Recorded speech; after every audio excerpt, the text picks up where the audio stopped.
जब नीतीश ने वकालत करने का लिया था फैसला, मुश्किल से मिला था लॉ में एडमिशन, खड़ा हो गया था रोजी रोटी का संकट, नौकरी मांगने गए तो मांग ली थी 50,000 की घूस।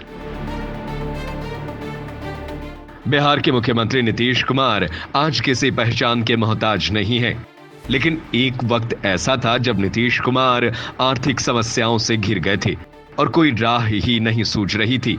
इसी दौर में नीतीश ने वकालत करने का फैसला किया और तमाम जद्दोजहद के बाद लॉ में एडमिशन भी ले लिया था। लेकिन कुछ ऐसा हुआ कि पढ़ाई बीच में ही छोड़नी पड़ी। राजकमल प्रकाशन से प्रकाशित नीतीश कुमार अतरंग दोस्तों की नजर से में उदयकांत ये किस्सा नीतीश के ही शब्दों में लिखते हैं। बकौल नीतीश, मैंने इंजीनियरिंग की परीक्षा तो पास कर ली थी, लेकिन बस बाबूजी का मन रखने के लिए। मेरे अंदर पढ़ने लिखने और कुछ नया करने की लगन अभी भी बची थी, इसलिए मंजू पत्नी से सलाह मांगी।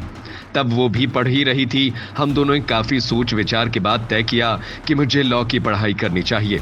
नीतीश कुमार जब लॉ कॉलेज में एडमिशन के लिए गए तो वहां कहा गया कि आपने इंजीनियरिंग की पढ़ाई की है, इसीलिए लॉ में एडमिशन नहीं ले सकते हैं।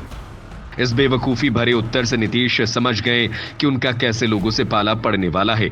नीतीश कुमार पटना यूनिवर्सिटी के तत्कालीन कुलपति डॉक्टर सचिन दत्त के पास अपनी समस्या लेकर पहुंचे। जब उन्हें बताया कि लॉ डिपार्टमेंट का तर्क है कि मैं इंजीनियरिंग बैकग्राउंड से हूं, इसलिए लॉ में एडमिशन नहीं मिल सकता, तो वीसी को भी यह तर्क बेतुका लगा। उन्होंने सारी जानकारी हासिल की और नीतीश के एडमिशन को हरी झंडी दे दी। नीतीश बताते हैं कि मैं पूरे जोर शोर से पढ़ाई में लग गया और आखिरकार परीक्षा की बारी आई। जब परीक्षा हॉल में पहुंचा तो देखा वहां खुलेआम नकल हो रही है। कई वरिष्ठ शिक्षक ही छात्रों को नकल करा रहे हैं। ये देखकर मेरा मन खट्टा हो गया और परीक्षा हॉल से उठकर चला आया। तय किया कि अब लॉ की पढ़ाई नहीं करूंगा। यही दौर था जब नीतीश कुमार के सामने रोजी रोटी का संकट खड़ा हो गया।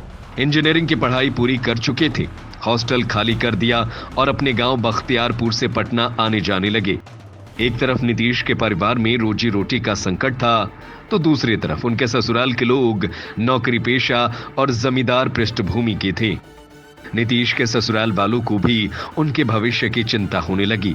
हालांकि वे नीतीश से साफ साफ तो नहीं कहते, लेकिन कभी कभी किसी के जरिए अपनी बात पहुंचा दिया करते थे। नीतीश पर बार बार दबाव डाला जा रहा था कि कहीं कोई नौकरी कर ले। यह सब उठापटक चल ही रही थी कि इसी दौरान नीतीश कुमार के ससुराल वालों को पता चला कि बिहार सरकार के नलकूप विभाग में 20 इंजीनियरों की भर्ती है और ये पद चेयरमैन द्वारा भरे जाने हैं। चेयरमैन खाटी कांग्रेसी थे और पैसे लेने के लिए बदनाम थे। लेकिन नीतीश कुमार के बाबूजी को कांग्रेसी सद्भाव पर भरोसा था। नीतीश के बाबूजी जब चेयरमैन से मिलने पहुंचे तो उन्होंने सलाह दी कि आपका लड़का राजनीति से परहेज करे और कोई लड़कपन न दिखाए तो निश्चित ही आगे जाएगा। चेयरमैन ने बातों ही बातों में 50,000 रुपए एडवांस मांग लिए। उसके बाद सुनकर नीतीश कुमार के बाबूजी पर आसमान टूट पड़ा। बिना एक गिलास पानी पिए वहां से उल्टे पैर लौट आए।